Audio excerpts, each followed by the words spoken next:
Okay, so what we're going to be doing now that we're back out here by the condensing unit, the equipment, we're going to be adding the refrigerant that we earlier on recovered from the system, and we're going to put it back into the system. Again, this is a clean cylinder.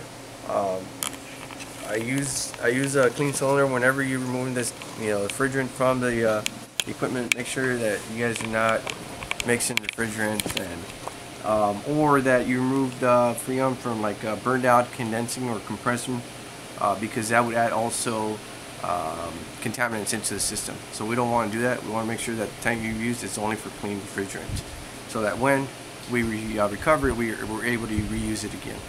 I'm going to go ahead and open this valve up again. We'll bleed the hose off a little bit. There goes our refrigerant.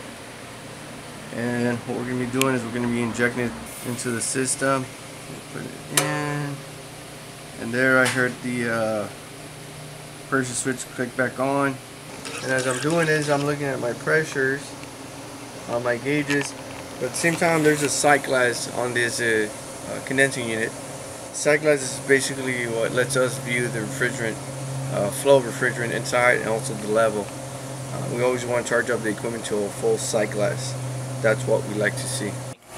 Okay, so now that we've given it some time to run, my Freon level is staying good, my pressure is good.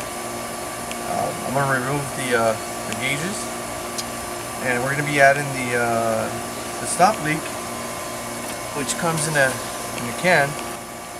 So will you use the whole can? Yes, we will use the whole can. So we've used this before, and it's worked really well. Right now, what we're doing is we're clearing the Freon that I have in the gauges and the hoses, so that I get as little as possible refrigerant when I open up the gauges. Leaking, you mean? As little possible leaking. Yes. Right. The less possibilities of putting more Freon into. You don't want to be. Yeah, you don't want to be personally responsible for the heating up of the planet. If there's something I can do, I will do it. This is my part of that. Cool. So most guys they won't do that. They just close up the valves, because this is actually okay with the law. This is what we call minimalist venting. Is whatever's trapped in the lines. There's nothing we can do with that.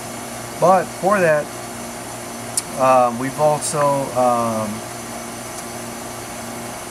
the gauges that we use, or the hoses that we use on our gauges, have ports that as soon as you disconnect it from the system, it doesn't leak out. Right. It stays in the line. They just seal, yeah. So low loss fittings is what we call them.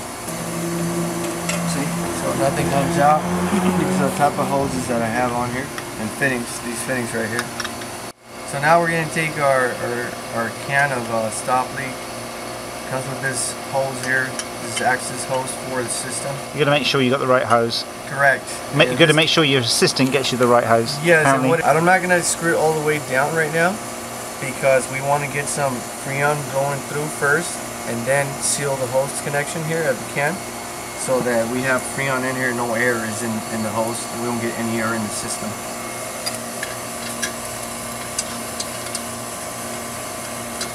This is connected on your low side of the system, your suction service port. I got Freon. Now I tying up my can on here on the connection of the hose. Yep. This is like a piercing valve that's going to pierce through the can and then open up to the flow of the substance to seal the system. So we go in.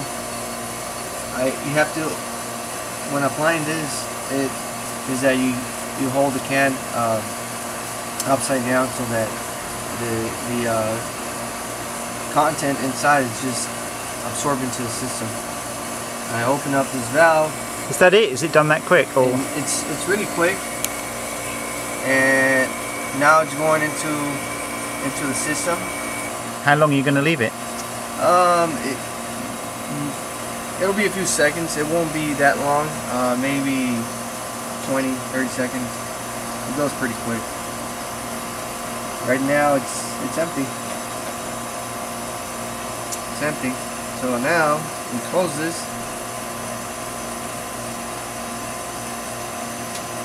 The valve, and the reason why I close the valve back up is in case there's any very little gas in there, we don't leak them out right now. And that's it. That's now in the system.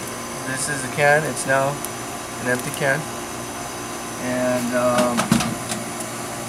we'll put our cabs back into the system. We'll let it run that way and follow up within a month. What's your perception of what's the most common mistake people make when they put in a cooling system that you see in a wine cellar?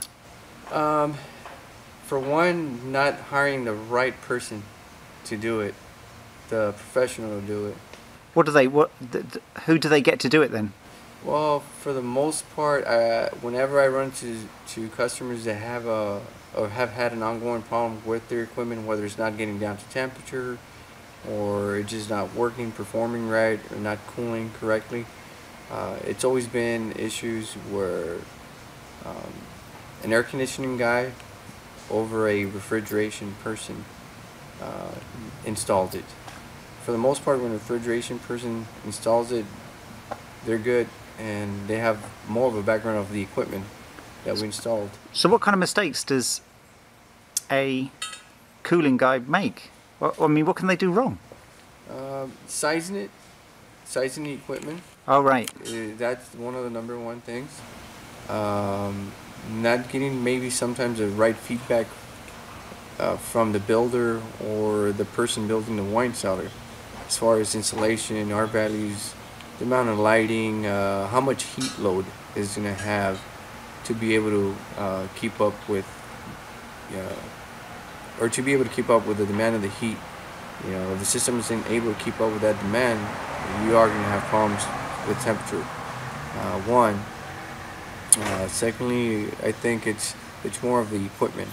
A lot of the air conditioning contractors will install the equipment, but when it comes to troubleshooting, because they're not familiar with the components, they lack that knowledge, they won't be able to troubleshoot it properly, and ends up costing the customer more than it should when a refrigeration person does it, because we're very familiar with the equipment, very close to walk-in refrigerators and freezers as far as equipment goes, components alike as well.